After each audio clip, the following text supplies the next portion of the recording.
All right. I know that if you have made it to this page that you have kind of worked through a number of course orientation items. You might have clicked on a lot of assignments and taken a look at them, and I'm not going to be surprised if you feel like you need to take a few deep breaths. It's okay. I'm right there with you. Now, this course is a lot because it's this really big transition point between like engaging in a lot of ideation and even like working on your dissertation to your IRB, getting your IRB approval, your organizational approval. And next is coming like actually implementing your dissertation in practice. And so it's a big step. In order to help support you, you have a module and task checklist. So this is kind of like a matrix because you're also recognizing that like, oh, there's a lot of things I need to work on at one time. I'm going to be multitasking or kind of this feeling of juggling, and some things are due here and some things are due there. And I know that it can get a little confusing in Canvas. And so this might be a really helpful task list for you to download. And for those of you who enjoy seeing things visually, I hope this is helpful. So in week one, actually, if we start at the top, you'll see all of the different kind of categories of things. So we have our DIP related to our chapter 2, our chapter 3, and our IRB proposal. Those are kind of the big writing things. We also have chair check-ins. That will include your final self-assessment. That's in chair check-in 4. Some of your discussions, the discussion forums, and your dissertation and practice and year 2 tasks. These are things that might be paperwork related or benchmark assessment related. So here are kind of our DIP writing elements and then some other supports and documentation that we need to complete. So in week 1, you're going to first work on your chapter 2 updates. You'll see that assignment in week 1. Make sure you're reading the assignment guidelines for details. And you will, in weeks 2 and 3, incorporate that feedback, polish the chapter. Their final chapter 2 is due in week 3. Yeah. So here again, you have 2 weeks, weeks 2 and 3, to accomplish lots of these things. And you won't see, it's kind of blacked out. You won't see anything else for chapter 2 for the remaining of the weeks. Chapter 3, you won't get started on in week 1. You'll actually get started on chunk 1 in weeks 2, 3. So that first chunk is due week 3. You'll then work on those select sections, perhaps incorporating some editing and revising of your previous submission. You'll submit chunk 2 in week 6 and then incorporate feedback and complete all sections of chapter 3, which include like your introduction and your references sections. Your final chapter 3 is going to be due in week 8. Yeah. Your IRB proposal, you'll complete Midland's IRB proposal training and submit your certificate in week 1. And then weeks 2, 3, 4, 5, and 6, you are just drafting and finalizing your ideas for your IRB proposal. You are also, this is really critical, you're building your measures and your instruments. Now, remember that this course has a lot of resources for you, and a lot of these resources are resources you've already engaged with in EDD 808, specifically here also in EDD 810. So again, you're just refining your ideas, but you are taking time to build out your measures and your instruments, those that you know that you can develop prior to your IRB submission.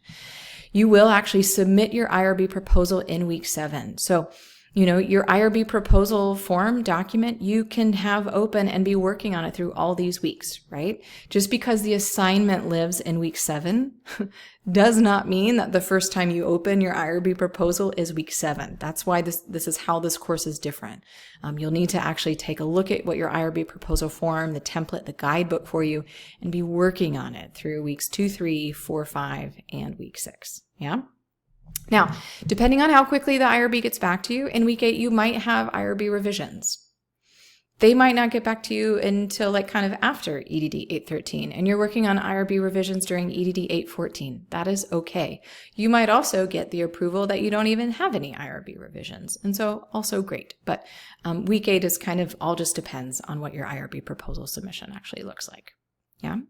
So again, we can see already from here that you're going to be working on chapter 3, and as you're working on chapter 3, those ideas are really related to your IRB proposal because you're thinking about your PDSA cycle. You're thinking about what instruments or what drivers, what measures you might use, right? So they're all very related.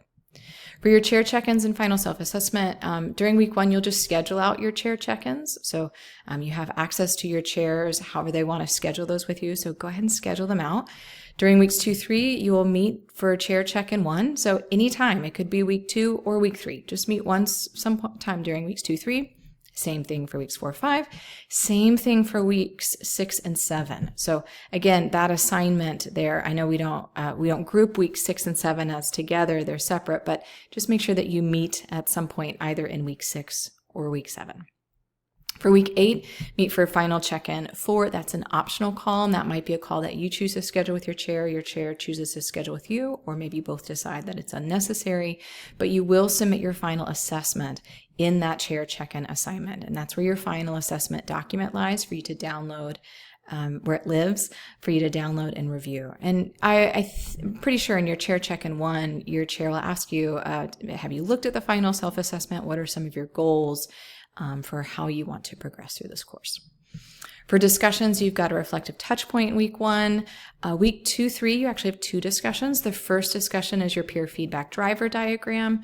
So again, you're just refining your driver diagram and getting some peer feedback before you're actually including it in your chapter 3. So again, these are all really related and scaffolded for you. And then you have a second discussion that's writing tune-up number 1, where you share some reflective takeaways of what your writing tune-up session was like and a little bit of before after of your writing. So I hope by the end of this, we all develop maybe into more confident and more capable writers. And I'm excited to learn what you're learning, because reading what you're learning about is also going to help me as a writer. So I'm actually like pumped for this, or me, if I'm your dissertation chair for this course. I'm sure your dissertation chair might also be excited about it. And these are a little bit different because we have 2 weeks, weeks 2, 3 to complete these. Your initial posts are going to be due by Wednesday of week 3, and replies are due by Sunday of week 3. So you kind of have like a week and a half for your initial posts. That's because some of this is going to take additional time, additional thought or reflection, additional conversations with your stakeholders. So you have a little bit more wiggle room there, and that's why those 2 weeks are kind of grouped together. Weeks 4, 5, you have 1 discussion, peer feedback of your PDSA cycle and your narrative. Again, you'll see weeks 4, 5, your initial post will be due Wednesday of week 5, replies due Sunday of week 5. Week 6 is your second writing tune-up discussion, and then we will conclude discussions in week 7 with another reflective touch point. And then for your DIP and year 2 tasks, you'll see this is kind of ongoing, right? For weeks 1 through 6, try to secure your 3rd committee member and try to secure your organizational approval if that is possible for your organization. So submission portals are located in week 6. You can submit those early, but it's likely that your chair, the instructor, might not check them off until week 6, but go ahead and submit them early just for documentation. I do have a note here, and there's reminders that you might not receive organizational approval until after EDD 813. That is okay. That is expected for many of you in some of the organizations you work with. And then in week 8, you have your year 2 guided self-reflection due, so you can start working on it in week 7 to take your time working through some of those program learning outcome reflections and thinking about your SMART goals for year 3. So take 2 weeks to work on that, but submit it in week 8. Now, hopefully with this matrix, you can see, if now we read it left to right by weeks, that you can see, okay, I need to be working on this and submitting that, or even though like I'm not submitting my IRB proposal in weeks 2, 3, I do need to be kind of drafting and finalizing those ideas, right? Or in week 6, I might meet for my chair check in 3, or maybe I'm meeting in week 7. So hopefully this kind of helps give a sense of where you are, what you might need to be working on, and what you might need to submit for review. Okay.